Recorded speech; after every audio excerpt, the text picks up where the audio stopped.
everyone, in this video we're going to learn about the frequency distributions. A frequency distribution is a table that contains a list of all the classes and the number of values that belong to each class and its frequency. Frequency is denoted as F. It is the number of times a value occurs. Lower limit is the smallest value of the class interval. Upper limit is the biggest value of the class interval. Lower boundary is the midpoint between the lower limits of the class interval and the upper limit of the previous class interval.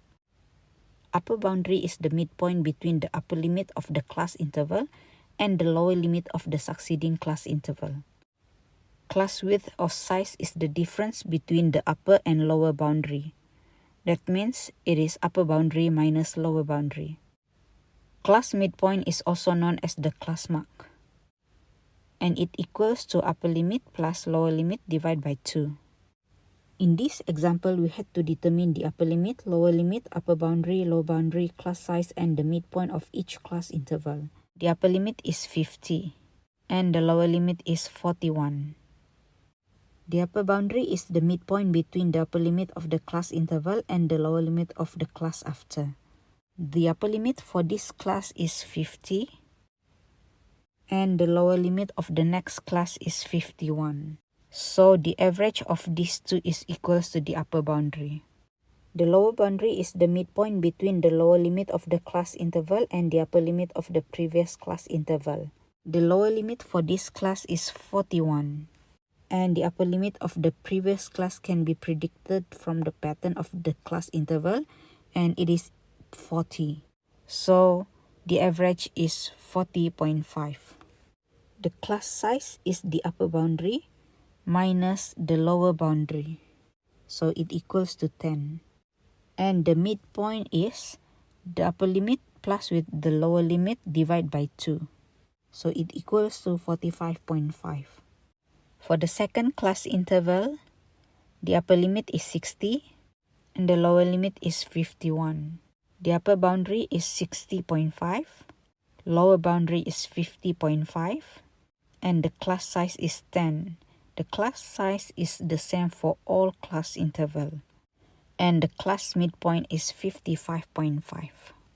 For the third class interval, the upper limit is 70, lower limit is 61, upper boundary is 70.5, lower boundary is 60.5, class size equals to 10, and class midpoint is 65.5.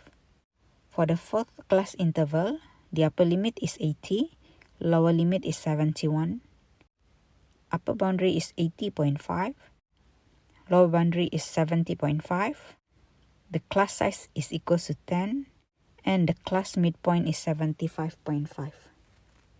From this table, we notice that the class size are the same for all class intervals, and the difference of the upper limit between each class interval is equals to the class size, which is 10. And it is the same for lower limit, upper boundary, lower boundary, and the midpoint. This example is the same as the previous one, but the only difference is the upper limit of the class interval is the same as the lower limit of the next class interval. So for this example, the upper limit and upper boundary are the same, and the lower limit and lower boundary are also the same. The class size is upper boundary minus lower boundary, which is equals to 5. And the midpoint is the lower limit plus upper limit divided by 2, and it equals to 12.5. Since the class size is 5, so the upper limit is plus 5 from the previous one. Same goes with lower limit, upper boundary, and lower boundary.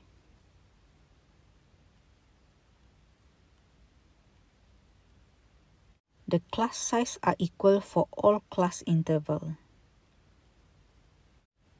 And the class midpoint also plus 5 from the previous one. The relative frequency of a category is obtained by dividing the frequency of the category by the sum of all the frequencies. Or in the other word, it equals to f divided by the sum of f. A cumulative frequency distribution denoted by capital F gives the total number of values that fall below the upper boundary of each class. In this example, we want to complete the table. The cumulative frequency for the first category is the same as its frequency, which is 3. The cumulative frequency for the second category is its frequency plus with the cumulative frequency of the previous class. So it equals to 9. The cumulative frequency for the third category is 9 plus 7 equals to 16. Then to find the next cumulative, we add 16 and 8, and we get 24. And the last one is 24 plus 9, it equals to 33. Make sure that the cumulative frequency of the last category is equals to the total frequency. Now we can find the relative frequency. It equals to the frequency of the category divided by the total frequency. For this example, the total frequency is 33. So all frequencies must be divided by 33. So the first one is 3 divided by 33, which is equals to 0.091. Next is 6 divided by 33, which is equals to 0.182. And this is the answer for the other 3 category. Make sure that the total relative frequency must be equals to 1. In this example, we want to determine the cumulative frequency, relative frequency, and the midpoint for each class. The cumulative frequency for the first interval equals to its frequency, which is 30. For the second interval, the cumulative frequency is 30 plus 78 and equals to 108. 108 plus 90 equals to 198. 198 plus 20 equals to 218. And 218 plus 34 equals to 252. Relative frequency is the frequency of the class interval divided by the total frequency.